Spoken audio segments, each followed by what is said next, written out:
Aturan karantina dimanfaatkan oleh para petugas di lapangan untuk mengambil keuntungan. Para pejabat, pesohor maupun mereka yang berpunya menggunakan kekuasaan atau uang mereka untuk menghindari kewajiban itu. Double standar tingkat dewa. Saya Dea Yujihan dan inilah Opini Tempo.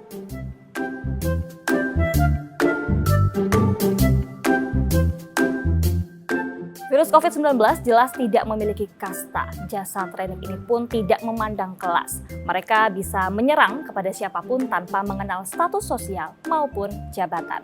Tapi di Indonesia, egalitarian virus ini dihadapi dengan kebijakan pilih bulu. Dalam surat edaran Satgas COVID-19 yang terbaru dinyatakan bahwa para pejabat yang baru saja kembali dari perjalanan dinas, orang terpandang, orang terhormat, mereka dapat menjalani karantina mandiri alias terbebas dari kewajiban karantina di tempat yang telah ditentukan. Dengan kata lain, mereka dapat seenak udel mereka untuk berhubungan dengan anggota keluarga mereka di rumah, bawahan mereka di kantor, ataupun dengan bebas bisa berjalan-jalan di pusat perbelanjaan. Lalu siapa sebetulnya orang terpandang atau orang terhormat itu? Silakan Anda mendefinisikannya sendiri.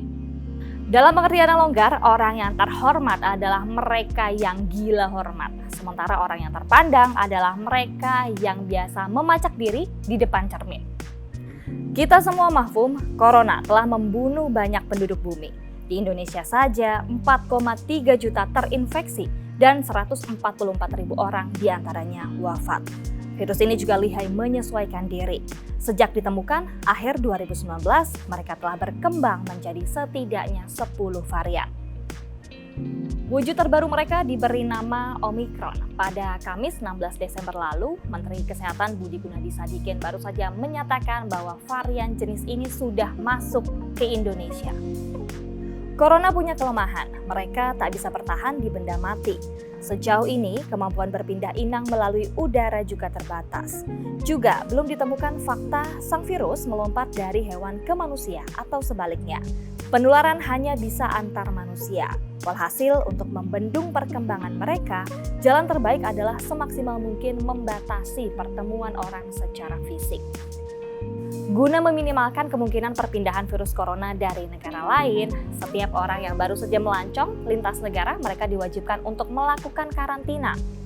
Durasinya pun berbeda-beda setiap negara. Di Indonesia sendiri, pemerintah telah beberapa kali mengubah aturannya. Apalagi sejak varian Omikron masuk ke Indonesia, pemerintah menambah hari menjadi 10 hingga 14 hari karantina.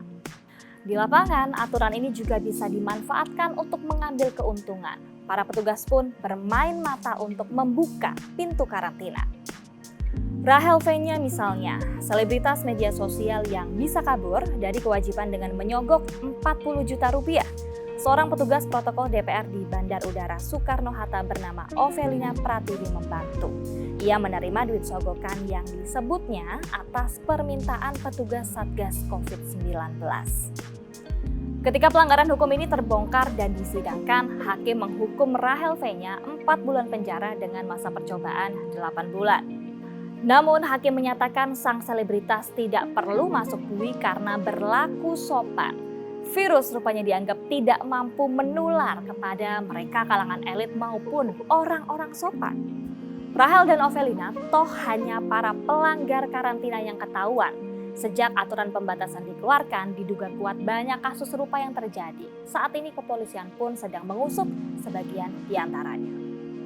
Menurut catatan aparat, ada setidaknya 4 modus untuk menghindari karantina, yakni meminta rekomendasi dari Badan Nasional Penanggulangan Bencana, kabur dari bandara langsung ke rumah masing-masing, diam-diam meninggalkan hotel karantina setelah membayar petugas dan pengelola hotel, serta menggunakan joki.